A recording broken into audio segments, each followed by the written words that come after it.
Thank you, Mr. Acting President. Well, one has to give Ms. Patton points for consistency. I might not agree with her on very much at all, but I have to say she is consistent.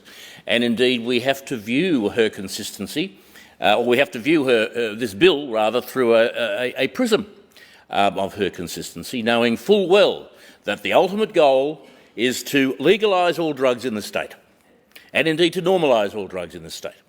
And that is today, what we're debating today is just another step along the path toward that. And that's a step that I hope and I don't believe we should take.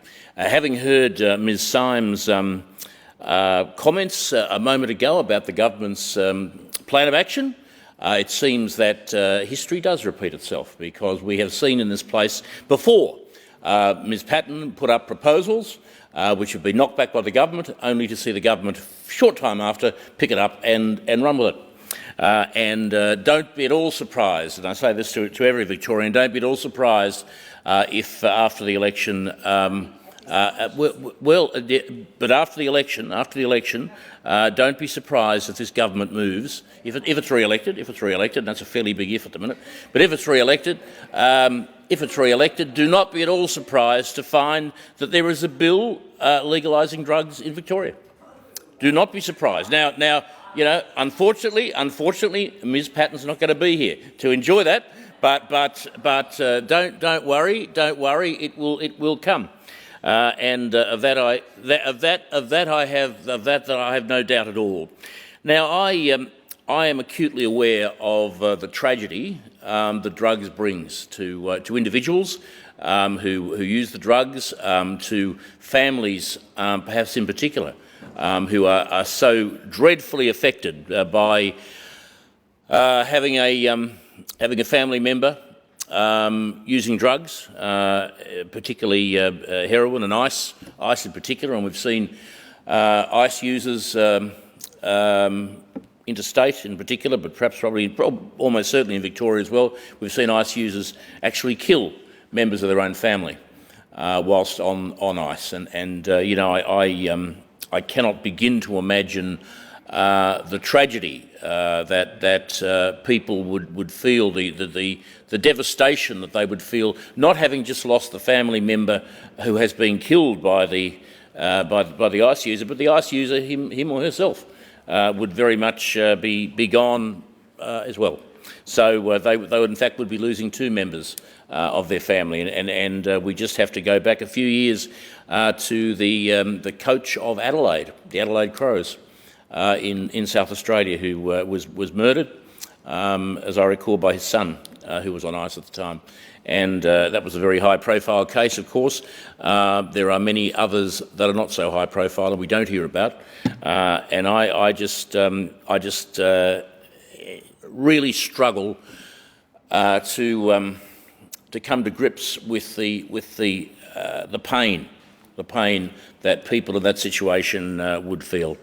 It is truly a dreadful thing, and you know, when you have a family member who cannot be trusted, a family member who will come into the family home, steal money, sell furniture, sell antiques, sell whatever they can get money for in order to pay for their drug habit. That is indeed a tragic situation for all involved. Now, I know that this is a predominantly a health issue. It is a health issue, and I want to talk about rehabilitation in just a moment. But it is a health issue. But I think keeping drugs illegal is actually going to help keep it a health issue.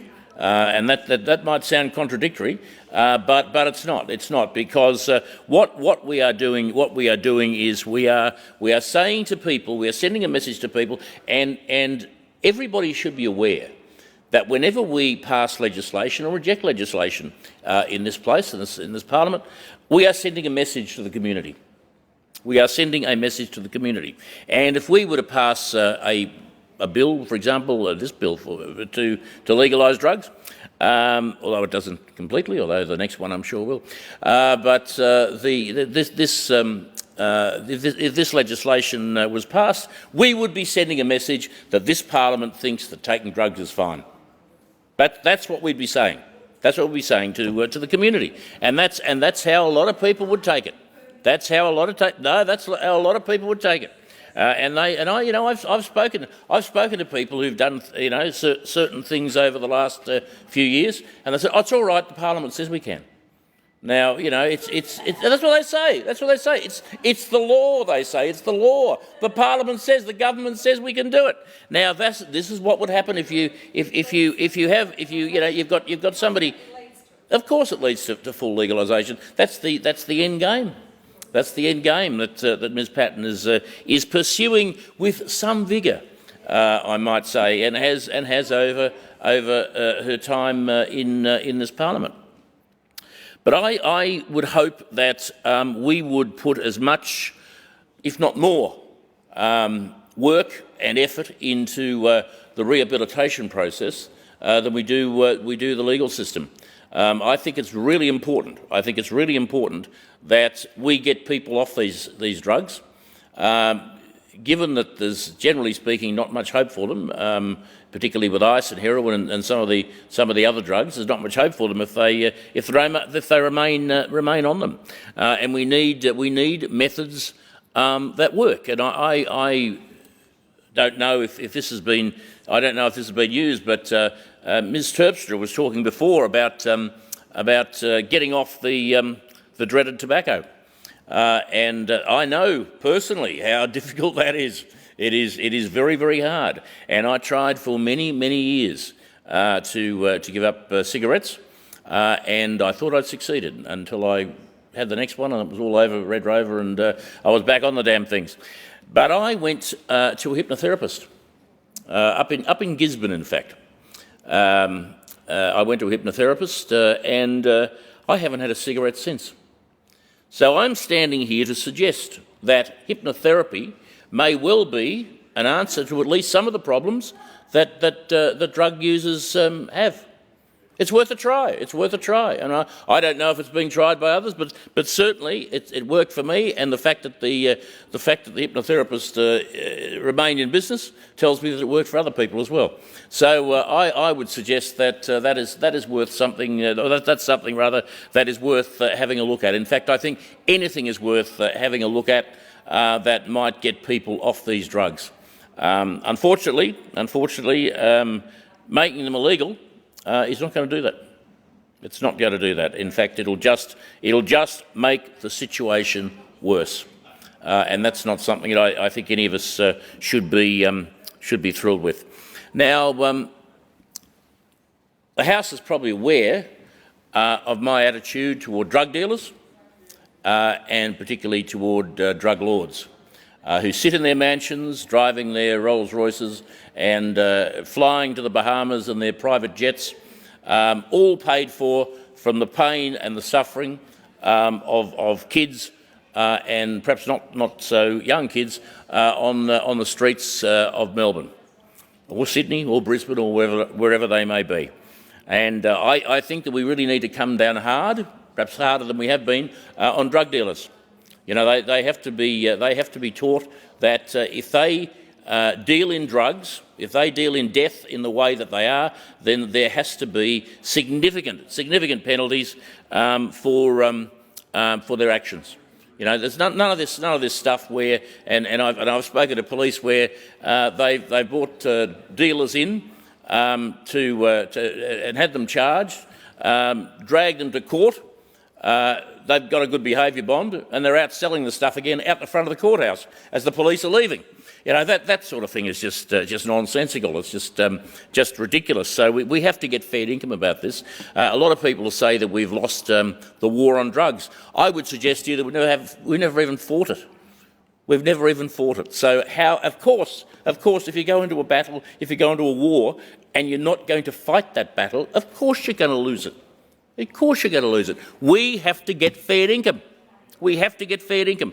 And if we don't, then our kids are going to continue to suffer. and our kids are going to continue to die. And I find that something that I'm not prepared to tolerate. That is something that I don't think anybody should have to put up with. And as for the drug lords, the ones that I talked about a moment ago, or spoke about a moment ago, as far as I'm concerned, and I know this is going to shock and horror the lovies in the inner suburbs, but as far as I'm concerned, they should face the death penalty. We have a right. We have a right to defend ourselves. I don't support the death penalty for everything, but certainly for drug lords and for terrorists, I do, because I think we do have a right to defend ourselves. And these people are making a living out of killing our kids. We have a right to defend ourselves. We have a right to defend our kids. And I think that for these drug lords, who, as I say, are making a fortune, are having a great old time on the back of the suffering and the pain and the deaths of our young people, they deserve the death penalty. And I'd be very happy to administer it myself, in fact, if it came to that, because quite frankly, these people disgust me in a way that is hard to put into words. It's hard to put into words just how much these characters disgust me, because you know how anybody can do what they do and sleep at night. I don't know, but I'd put them to sleep all right. Mr. Acting President, I know that there is an intention behind this bill, and some might see it as a good intention. Others might not. I might be in that second section. But the fact is that this bill is only going to make the situation worse. And that's not something that I believe we should be involving ourselves in. You know, we as parliamentarians have an obligation, we have a duty, in my view anyway, to do the right thing. That's what we're here for, to do the right thing. And I don't believe that supporting this legislation today is doing the right thing.